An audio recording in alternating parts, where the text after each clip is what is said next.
खबर छत्तीसगढ़ के धमधा से है, जहां साल 2026 से 27 के करीब 1 लाख करोड़ के बजट को लेकर धमधा में राजनीति गरमा गई है। भारतीय जनता पार्टी ने इसे जन कल्याणकारी और विकासोन्मुखी बजट बताया, जबकि भारतीय राष्ट्रीय कांग्रेस ने इसे जुमलों का पुलिंदा करार देते हुए कई घोषणाओं पर सवाल उठाए। बजट में सड़कों के निर्माण, नगर निकाय को अतिरिक्त अनुदान, पेयजल योजनाओं के विस्तार, किसानों के लिए ब्याज अनुदान, धान खरीदी की निरंतरता, सिंचाई परियोजनाओं में वृद्धि, नए स्कूल भवन, डिजिटल क्लासरूम, छात्रवृत्ति विस्तार, जिला अस्पताल उन्नयन, ग्रामीण स्वास्थ्य केंद्रों में डॉक्टरों की नियुक्ति, महिला स्वयं सहायता समूहों को प्रोत्साहन और पेंशन योजनाओं में वृद्धि जैसे प्रावधान शामिल हैं। मेरा ऐसा सोचना है कि अभी केंद्र में खाली घुनघुना और छत्तीसगढ़ में झुंझुना इस बजट का मूल स्वरूप है। निसंदेह ओपी जी ने छत्तीसगढ़ के लोगों को टोपी पहनाया। आज इस छत्तीसगढ़ में युवा, किसान, बेरोजगार लगभग क्षेत्र में लोग परेशान हैं। अब भाजपा जो है घोषणावीर पार्टी है, घोषणा करने में यकीन करती है। 1,70,000 करोड़ की जो घोषणा किए हैं, जमीनी स्तर पे देखना आप, एक साल के अंदर जब उसको बजट का रिजल्ट आएगा, जनता को शून्य फायदा रहेगा उससे। भाजपा से मेरा निवेदन है कि वो जनता की जो मूल समस्याएं हैं, खाद, बीज, बिजली, शिक्षा, नौकरी, उस पर ध्यान दे। खाली घोषणा करके खाली आंकड़ों का बजट पेश न करें, क्योंकि आंकड़े इतने हैं भारत में कि उन आंकड़ों को इंप्लीमेंट करना बाकी है। केवल और केवल घोषणा और सिर्फ घोषणा। इससे मुझे नहीं लगता कि किसी भी रूप में आम आदमी को व्यक्तिगत रूप से, परोक्ष रूप से, अप्रत्यक्ष रूप से कोई भी फायदा हो पाएगा। सिर्फ घोषणा का बजट है। देखिए, छत्तीसगढ़ की विष्णुदेव सरकार की जो बजट है, जिसे वित्त मंत्री ओपी चौधरी ने प्रस्तुत किया है, 1,70,000 करोड़ से भी अधिक का बजट है, जिसमें गांव गरीब किसान के लिए कुछ नहीं। ओपी चौधरी जी ने इस बजट के माध्यम से छत्तीसगढ़ की जनता को टोपी पहनाने का काम किया है। आप देख रहे हैं कि नगरीय निकाय में चाहे ग्रामीण क्षेत्र में कोई विकास कार्य नहीं हो रहे हैं, किसान बेहद परेशान हैं, महिलाओं के लिए कुछ इस बजट में है नहीं है। हम लोग अभी नगर पंचायत अध्यक्ष थे 10 साल तक, तो छत्तीसगढ़ में जब कांग्रेस की सरकार थी तो ये नगर पंचायत धमधा में ही 1,000 आवास बने थे, और आज जब विष्णुदेव सरकार बनी है तो 1,000 आवास, एक आवास नया स्वीकृति हो नहीं रहे हैं, बल्कि जो आवास स्वीकृत है उनके राशि भी नहीं आ रहे हैं। आप ग्रामीण क्षेत्रों में देखिए, आवास योजना पूरी तरह फेल है। 1,20,000 में आज का शौचालय नहीं बनता तो आवास कहाँ से बनेगा? किसान लोग में कितनी मारामारी है, आप देख रहे हैं। कुल मिला के ये सरकार की जो बजट है पूरी तरह फेल है। व्यापारी बेहद परेशान हैं। युवाओं के लिए इस बजट में कुछ भी नहीं है। पिछले 2 साल से विष्णुदेव सरकार में एक भी नया जॉब नहीं निकला है। बच्चे जो डीएड बीएड करके रखे हैं, शिक्षाकर्मी की तैयारी कर रहे हैं, आज भी एक भी बच्चे शिक्षक नहीं बन पा रहे हैं।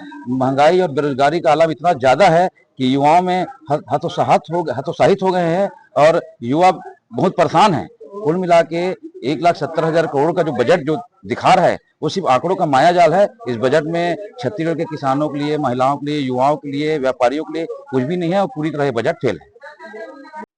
2026-27 के जो बजट आज हमारे छत्तीसगढ़ सरकार पेश करे है, वो हमारे केंद्र की सरकार माननीय मोदी जी के सोच के अनुरूप छत्तीसगढ़ के मुखिया आदरणीय विष्णुदेव साय जी, वित्त मंत्री ओपी चौधरी जी आज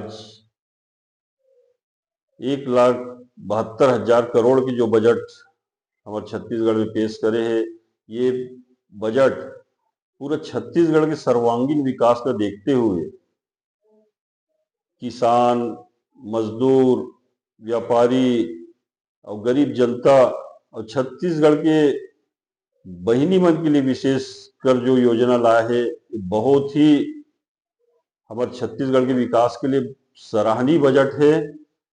और यही बजट में हमारे जो साझा विधानसभा है और विशेषकर मोर जिला पंचायत क्षेत्र है, यहाँ भी ये बजट छुए है। जिन्हा सड़क के रूप में यहाँ स्कूल, सिलतरा की स्कूल है, दनिया की स्कूल है, ऐसे स्कूल मन भी ये बजट में जुड़े हैं, वहाँ स्वीकृति हो है।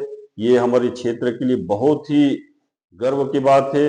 और हमारे साझा विधानसभा के विधायक भी बहुत ही अपन प्रयास करीस और ये क्षेत्र में बड़े बड़े योजना ला के हमारे क्षेत्र में गौरवान्वित करे है। तो मैं ये क्षेत्र के समस्त किसान, युवा साथी, माता बहनी सबके तरफ से छत्तीसगढ़ सरकार ला बहुत ही साधुवाद देवत हूँ और ऐसे आशीर्वाद हमारे क्षेत्र के लिए बने रहे, ये मैं सरकार ला बहुत धन्यवाद देवत हूँ।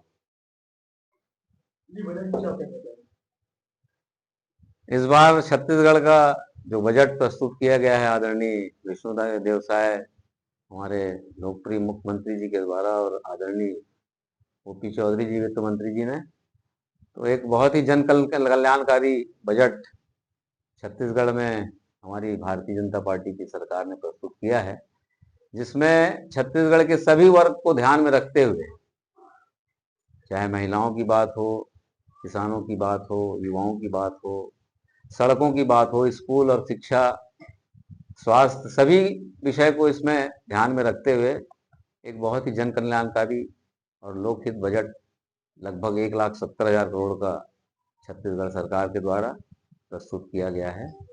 और इस बार विशेष तौर पे हमारे धमधा साझा क्षेत्र को भी इस बजट में हमारे लोकप्रिय विधायक आदरणीय ईश्वर साहू जी के प्रयास से इस बजट में सड़कों के लिए, स्कूल के लिए काफ़ी स्थान मिला है।